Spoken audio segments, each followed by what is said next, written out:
Everyone, welcome to my YouTube channel Medico Fuel. तो आज ये breathing and exchange of gases का lecture number 7 है। इसमें हम क्या बात करेंगे? इसमें हम बात करेंगे एक्सचेंज ऑफ गैसेस के बारे में कि अल्कोहल में कैसे एक्सचेंज होता है, पार्शियल प्रेशर क्या होता है, सॉल्युबिलिटी क्या होता है, सारी चीज को डिटेल में समझेंगे। तो अगर वीडियो अच्छी लगे तो वीडियो को लाइक और चैनल को सब्सक्राइब करें। आपको नीट रिलेटेड बहुत सारी वीडियो इस चैनल पर मिलती रहेंगी। तो चलिए शुरू करते हैं एक्सचेंज ऑफ गैसेस को। देखिए, सबसे पहले हम बात करते हैं एक्सचेंज ऑफ गैसेस से। कौन कौन से फैक्टर हैं जो एक्सचेंज ऑफ गैसेस को अफेक्ट करते हैं? तो पहला जो फैक्टर होता है thickness of the membrane, second जो होता है solubility of the gases, and third जो होता है partial pressure of the gas. तो सबसे पहले बात करते हैं थिकनेस ऑफ मेम्ब्रेन की। तो देखिए, जो थिकनेस होती है मेम्ब्रेन की वो क्या होती है? लेस देन 1 mm होती है। तो इसको हम लिखते हैं, देखिए, द थिकनेस ऑफ मेम्ब्रेन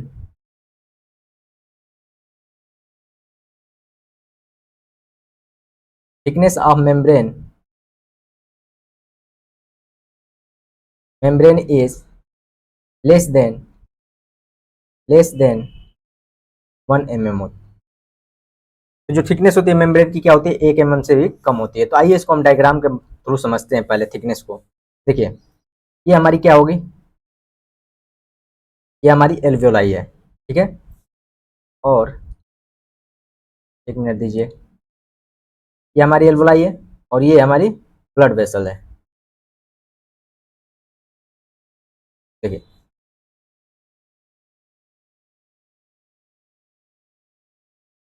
ये हमारी ब्लड कैपिलरी और ये हमारा क्या होगी? एल्वियोलाई होगी। तो देखिए, जो एल्वियोलाई की मेम्ब्रेन होती है, एल्वियोलाई के ऊपर क्या होती है? एक simple squamous epithelium of alveoli होती है, मेम्ब्रेन होती है, जो क्या होती है? थिन होती है, डिफ्यूजन के लिए बनी होती है। देखिए, तो यहाँ पे क्या होता है? Simple squamous epithelium of alveoli होती है। ये क्या है? Simple squamous squamous epithelium of alveoli.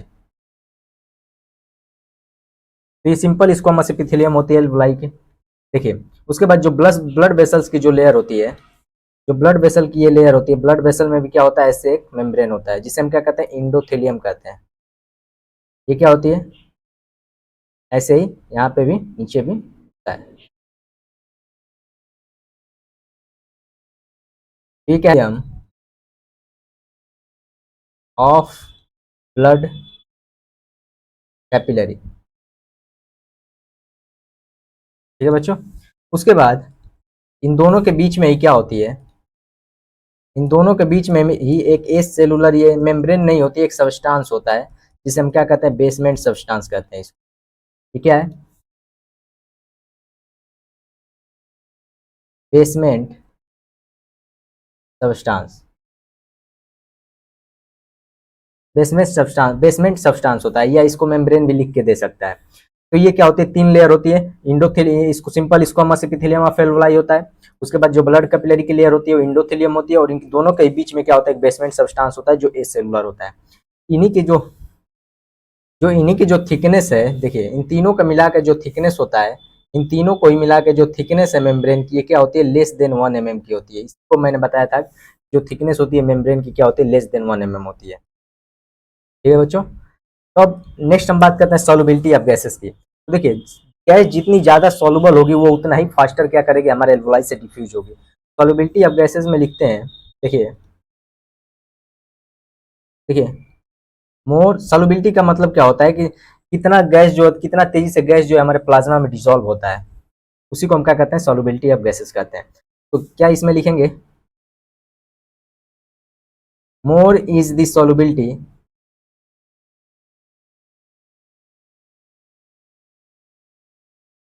More is the solubility, more faster will be diffusion.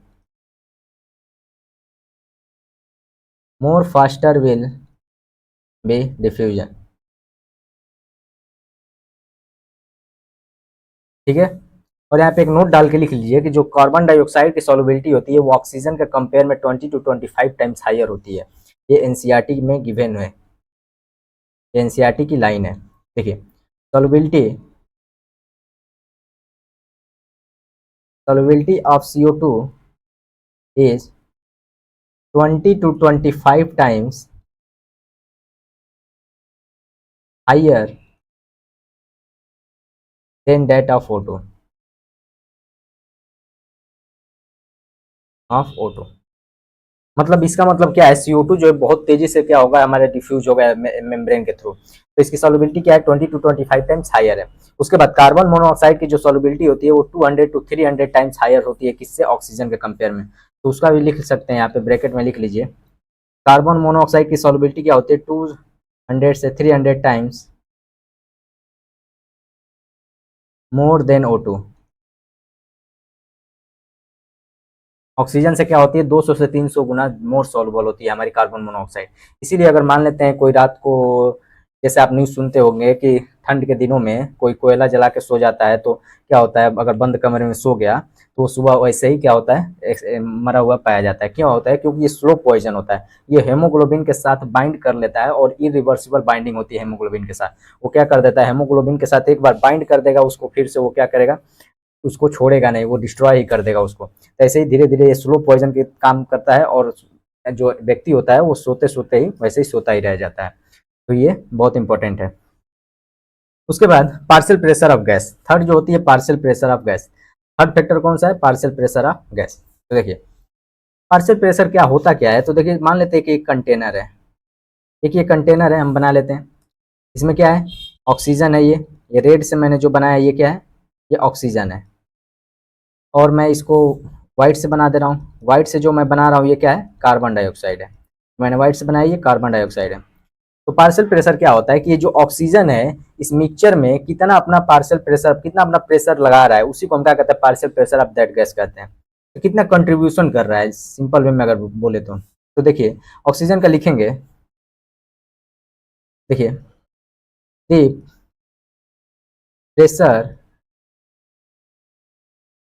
exerted by the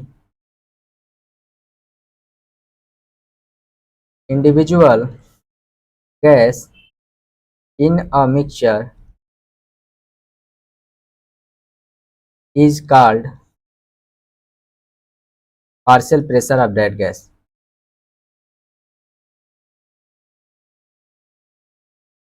pressure of that gas. तो एक गैस अपनी इंडिविजुअल गैस कितना प्रेशर लगा रही है इस कंटेनर में, तो ऑक्सीजन जो है अपना अलग प्रेशर लगा रहा होगा, CO2 अपना अलग प्रेशर लगा रहा होगा, तो जो ऑक्सीजन का प्रेशर होगा उसको हम क्या लिखेंगे, जो ऑक्सीजन का प्रेशर होगा उसको हम क्या लिखेंगे, पार्शियल प्रेशर ऑफ O2।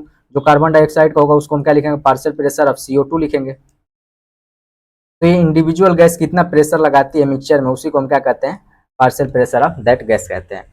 तो ये तीन फैक्टर है जिसमें हमारा एक्सचेंज ऑफ गैस डिपेंड करता है। पहला फैक्टर क्या है, thickness of the membrane. Thickness जो है मेम्ब्रेन की जितनी कम होगी उतना ही क्या होगा, फास्टर डिफ्यूजन होगा।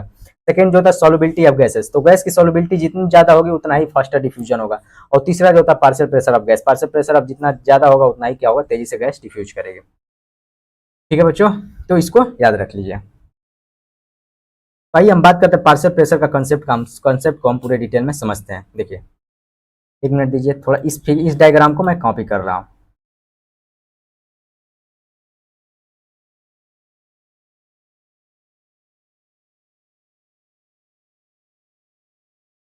एक मिनट बस, थोड़ा सा देखिए,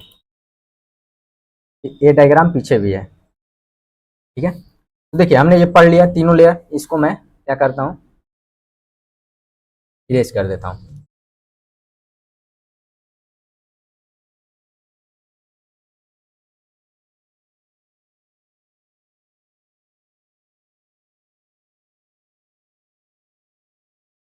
देखिए पार्शियल प्रेशर को देखते हैं। देखिए जो एटमॉस्फेयर में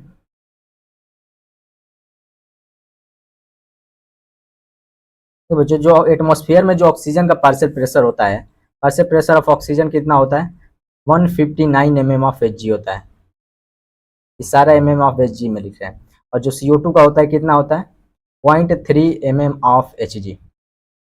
अब आप कहोगे कि ये आ कैसे रहा है, तो इसको मैं बता दे रहा हूँ। देखिए हमारे एटमॉस्फेयर में ऑक्सीजन कितना होता है, 21% होता है। तो और पार्शियल प्रेशर जो एटमॉस्फेयर का कितना होता है, 760 mm ऑफ Hg होता है। तो पार्शियल प्रेशर ऑफ ऑक्सीजन कैसे निकालेंगे कि जो 21% होता है तो 100 इंटू 760 mm ऑफ Hg कर देंगे, तो यहाँ से 159 mm ऑफ Hg आ जाएगा एटमॉस्फेरिक प्रेशर ऑक्सीजन का। वैसे ही CO2 कितना होता है, CO2 एटमॉस्फेयर में 0.04% होता है, तो 100 से डिवाइड कर देंगे इसको, तो 760 mm ऑफ Hg मल्टीप्लाई करेंगे तो ये 0.3 mm ऑफ Hg आ जाएगा ये partial pressure of carbon dioxide किसमें, एटमॉस्फेयर में, ठीक है। उसके बाद एल्वोलाई में कितना होता है, ये जब एल्वोलाई में आता है तो कितना हो जाता है, पार्शियल प्रेशर ऑफ ऑक्सीजन कितना हो जाता है 104 mm ऑफ Hg, और पार्शियल प्रेशर ऑफ CO2 कितना होता है, देखिए ये हो जाएगा 40 mm ऑफ Hg, ठीक है बच्चों। तो ये एल्वियोलर कैविटी होती है, एल्वियोलर कैविटी, एल्वियोलर कैविटी होती है। अब यहाँ पे क्या होगा, अब यहाँ पे गैसेस का एक्सचेंज होगा। यहाँ पे देखिए ऑक्सीजन जो है आएगा इधर, और यहाँ से जो CO2 है ये इधर चला जाएगा।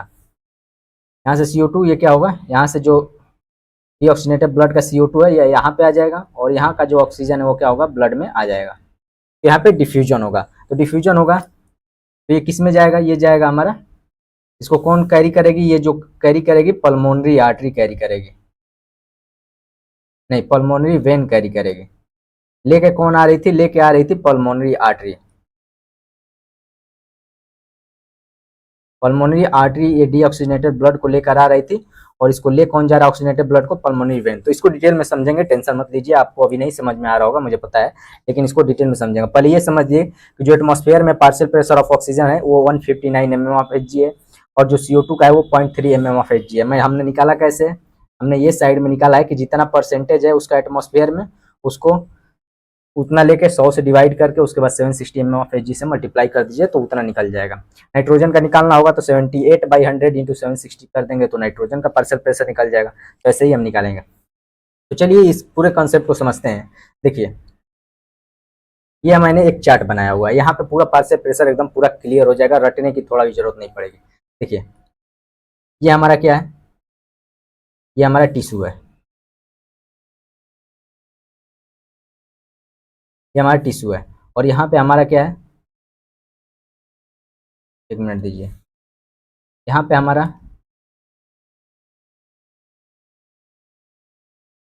लंग्स है, यहाँ पे हमारा क्या है, लंग्स है, एल्वोलाई हमने बना दिया, ये लंग्स है, ठीक है। देखिए ये टिश्यू है, तो टिश्यू में जो होता है, अब नहीं पहले यहाँ से हम समझते हैं। देखिए यहाँ से हमने कहा कि यहाँ पे कितना था 104 था ऑक्सीजन का, और CO2 का कितना था 40 mm ऑफ Hg था। तो ऑक्सीजन जब अब आएगा यहाँ पे आएगा, यानी पल्मोनरी आर्टरी ये होती है, ये क्या होती है, ऑक्सीजनेटेड ब्लड को कैरी करती है कौन, पल्मोनरी आर्टरी, पल्मोनरी आर्टरी इसको कैरी करेगी, ठीक है। पल्मोनरी आर्टरी इसको कैरी कर रही है, तो अब ऑक्सीजनेटेड ब्लड में जो पार्शियल प्रेशर ऑफ ऑक्सीजन होता है वो कितना होता है 95 mm ऑफ Hg। क्यों ये पार्शियल प्रेशर डिक्रीज हो गया, क्योंकि कुछ एयर जो होती है वो नहीं आ पाती है, उधर ही रह जाती है, ठीक है। तो partial pressure of oxygen 95 mm of Hg हो जाएगा, और पार्शियल प्रेशर ऑफ CO2 ये ऑक्सीजनेटेड है तो यहाँ पे 40 mm ऑफ Hg होता है, ठीक है। अब उसके बाद हमें पता है ये क्या है, ये राइट एट्रियम है, ये राइट वेंट्रिकल, ये लेफ्ट एट्रियम, ये लेफ्ट वेंट्रिकल, ठीक है बच्चों। तो अब ये क्या होगा, लेफ्ट एट्रियम में ब्लड आएगा, लेफ्ट एट्रियम से क्या आएगा, लेफ्ट वेंट्रिकल, लेफ्ट वेंट्रिकल से ब्लड जाएगा किस में, हमारे सिस्टमिक आर्टरी में, सिस्टमिक आर्टरी, या इसी को हम क्या कहते हैं, ऑर्टा कहते हैं। तो यहाँ पे जो पार्शियल प्रेशर होता है ऑक्सीजन का, ये भी ऑक्सीजनेटेड ब्लड है, तो सेम जो पल्मोनरी ये सॉरी मिस्टेक हो गया, ये पल्मोनरी वेन है, पल्मोनरी आर्टरी नहीं है, पल्मोनरी वेन है, ठीक है। तो देखिए पार्शियल प्रेशर जो है ऑक्सीजन का यहाँ पे कितना हो जाएगा 95, ये भी ऑक्सीजनेटेड ब्लड है तो 95 mm ऑफ Hg हो जाएगा, और पार्शियल प्रेशर ऑफ CO2 कितना हो जाएगा, यहाँ पे ऑक्सीजनेटेड है तो 40 mm of Hg।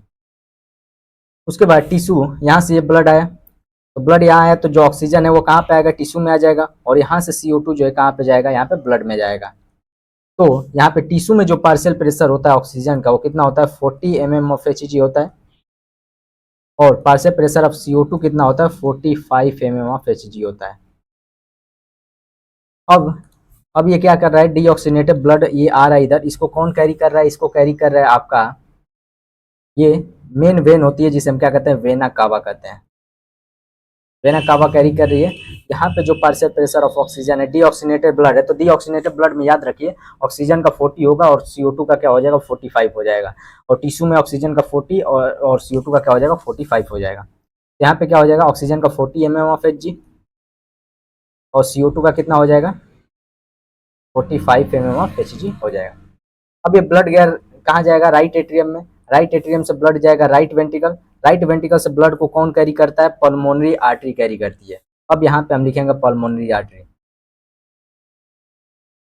Pulmonary artery यहाँ पे क्या करती है कैरी करती है। तो यहाँ पे क्या है डीऑक्सीजनेटेड ब्लड है, तो डीऑक्सीजनेटेड ब्लड है तो पार्शियल प्रेशर ऑफ ऑक्सीजन कितना होगा 40 mm ऑफ Hg होगा, पार्शियल प्रेशर ऑफ CO2 कितना होगा 45 mm ऑफ Hg हो जाएगा, और फिर यहाँ से ये CO2 यहाँ पे चला जाएगा, ट्रांसपोर्ट हो जाएगा और O2 आ जाता है। तो यही ऐसे ही चेंज चलता रहता है। तो सबसे पहले समझिए कि हमारा जो है टिश्यू में हम सबसे पहले देखते हैं नीचे वाले पार्ट जो टिश्यू का है, ये देखिए टिश्यू को, सबसे पहले टिश्यू को देखिए, टिश्यू में क्या है पार्शियल प्रेशर ऑफ CO2 कितना है 45 mm ऑफ Hg है और ऑक्सीजन कितना है 40 है। अब यहाँ पे क्या होता है कि टिश्यू से ऑक्सीजन मतलब ब्लड से ऑक्सीजन टिश्यू में जाता है और टिश्यू से CO2 ब्लड में आता है। तो ब्लड जो है डीऑक्सीनेटेड ब्लड है तो उसको कैरी करेगा कौन, वेना कावा कैरी करेगा। वेना कावा क्या कर रहा है डीऑक्सीनेटेड ब्लड को ले जा रहा है, तो पार्शियल प्रेशर ऑफ ऑक्सीजन उसमें कितना होगा 40 एंड CO2 कितना होगा 45। उसके बाद वो हार्ट में जा रहा है, राइट एट्रियम से राइट वेंट्रिकल से कौन कैरी करता है पल्मोनरी आर्टरी। पल्मोनरी आर्टरी एक आर्टरी होती है जो डीऑक्सीनेटेड ब्लड को कैरी करती है, तो ये क्या है कैरी कर रही है डीऑक्सीनेटेड ब्लड को, कैरी डीऑक्सीनेटेड ब्लड, CO2 का मतलब डीऑक्सीनेटेड, ये कौन क्या कैरी कर रही है कैरी ऑक्सीजनेटेड ब्लड को कैरी कर रही है ये। तो पल्मोनरी आर्टरी एक आर्टरी होती है जो डीऑक्सीनेटेड ब्लड को कैरी करती है, नहीं तो सारी आर्टरी जो होती है वो ऑक्सीजनेटेड ब्लड को कैरी करती है। तो यहाँ पे जो पार्शियल प्रेशर होगा ऑक्सीजन का डीऑक्सीनेटेड है तो 40 एंड CO2 का क्या हो जाएगा 45। उसके बाद लंग्स में क्या होगा एक्सचेंज होगा गैसेस का, CO2 चला जाएगा लंग्स में और लंग्स से ऑक्सीजन क्या होगा ब्लड में आएगा। ये क्या हो गया, अब जो ब्लड डीऑक्सीनेटेड था वो ऑक्सीजनेटेड ब्लड हो गया। अब उस ऑक्सीजनेटेड ब्लड को कौन कैरी करेगा, हमारा पल्मोनरी वेन कैरी करेगी। पल्मोनरी वेन जो होगा वहां पे जो ऑक्सीजनेटेड ब्लड है तो जो पार्शियल प्रेशर होगा ऑक्सीजन का 95 mm ऑफ Hg होगा और CO2 का कितना होगा 40 mm ऑफ Hg हो जाएगा। उसके बाद ये लेफ्ट एट्रियम से लेफ्ट वेंट्रिकल में जाएगा, लेफ्ट वेंट्रिकल उससे कैरी करेगा हमारे सिस्टमिक आर्टरी या आउटा जिसको कहते हैं। यहाँ पे जो पार्शियल प्रेशर होगा ये ऑक्सीजनेटेड ब्लड है तो पार्शियल प्रेशर जो ऑक्सीजन का 95 हो जाएगा और पार्शियल प्रेशर CO2 का कितना हो जाएगा 40 हो जाएगा। तो बस इस चार्ट को याद रखेंगे तो आपको सारा क्वेश्चन आपका बन जाएगा, कोई भी नहीं छूटेगा। आइए हम एनसीईआरटी का डायग्राम को देखते हैं। देखिए ये रहा हमारा एनसीईआरटी में डायग्राम दिया है। देखिए हमारा एल्वोलाई में पार्शियल प्रेशर ऑफ ऑक्सीजन कितना है 104, CO2 कितना है 40, एटमॉस्फेयर में ऑक्सीजन कितना हो जाएगा 159 और CO2 का कितना हो जाएगा 0.3।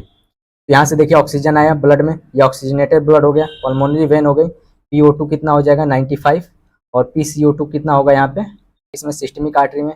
यहाँ पे पार्शियल प्रेशर ऑफ ऑक्सीजन देखिए लिखा हुआ है 95 40।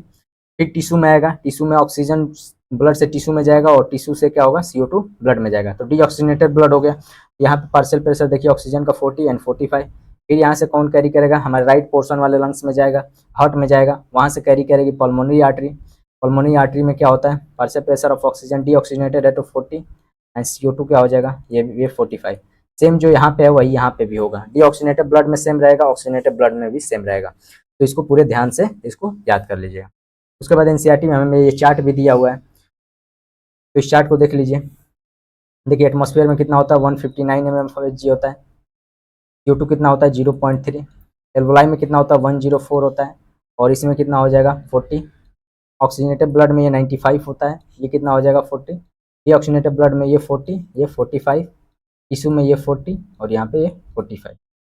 तो यहाँ पार्शियल प्रेशर का ये पूरा इंपॉर्टेंट है, नीट में यहाँ से क्वेश्चन आते हैं, तो इसको पूरे ध्यान से कर लीजिएगा। तो आज के लिए इतना ही रहने देते हैं, बाकी हम नेक्स्ट लेक्चर में बात